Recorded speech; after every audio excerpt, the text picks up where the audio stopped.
Hi, I am Kedro on Two Wheels, and let's talk about the news at... Yeah, that's smart. Then say you got hurt. Fuck the rules, right? Okay, so let's talk about EICMA 2014.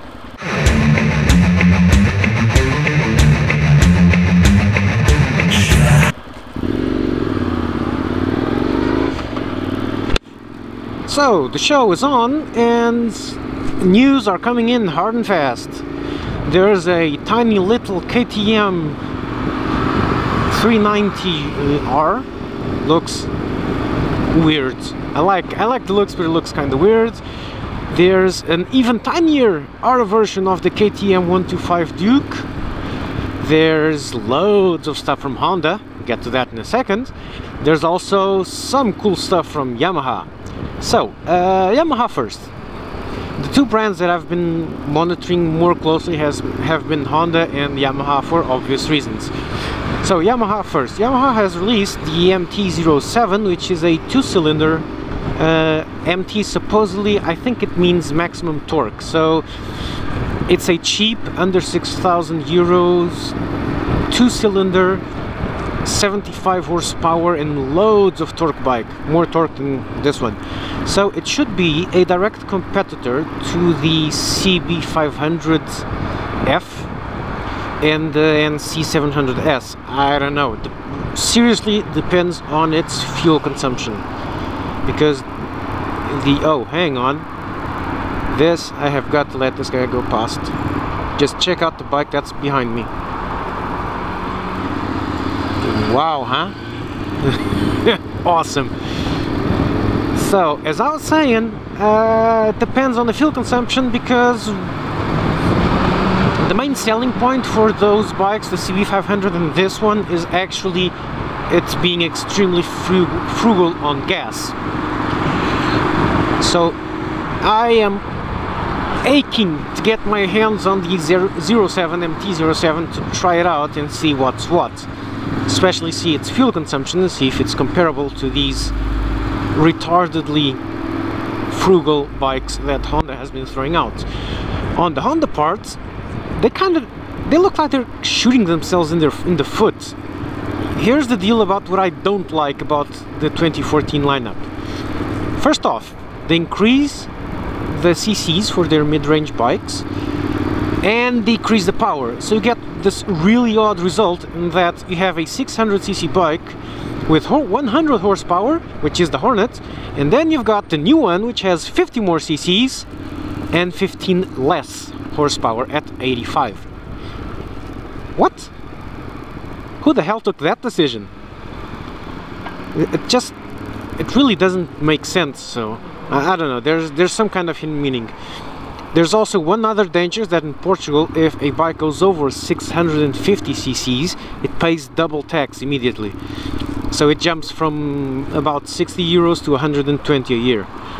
I think all the 650s are like 647 cc's, so they're okay on that regard, but still. But why the less power? Okay, maybe they want to make a 600cc bike that actually doesn't use that much fuel? Maybe, but if it was, they would have put the fuel figures on the specs, and they haven't. Well, we'll have to see. They look nice, but still, I think it feels almost like you're going backwards. The other thing I don't like is that they sent out the NC750. Okay, and that one's another being shot in the foot, and I'll explain later. And then they release the fugly, I'm sorry Americans, but it is ugly by European standards. We're not used to bikes looking like that. The CTX700. The naked version looks nice-ish, but the full-fared version is just too Americanized for our tastes. Just not going to sell. So why are they shooting themselves in the foot? Because they took a cool bike, changed the engine, and then they re-released another bike with the same engine just for Europe. It just doesn't make sense. The 750, why are they shooting themselves in the foot? because the targets of the 750 were guys coming up from 125s. Guys coming up from 125s will generally have the A2 license, for which the 750 now does not qualify, so they're going to have to be ushered into the CB500 series, which was the idea. But the NC700 then loses a big market share. Let's see how it goes. On the other hand, people like me, who would get straight from the 125 license to the unlimited license because they're over 25 years of age, will probably go for the 750, which has apparently some minor improvements. They finally updated this, so now we have a fuel consumption gauge, which is really important on this bike. Some odds and ends, new bike seat cover, because this one's slippery, so supposedly the seat is going to be better. Adjustable brake lever, and a few odds and ends.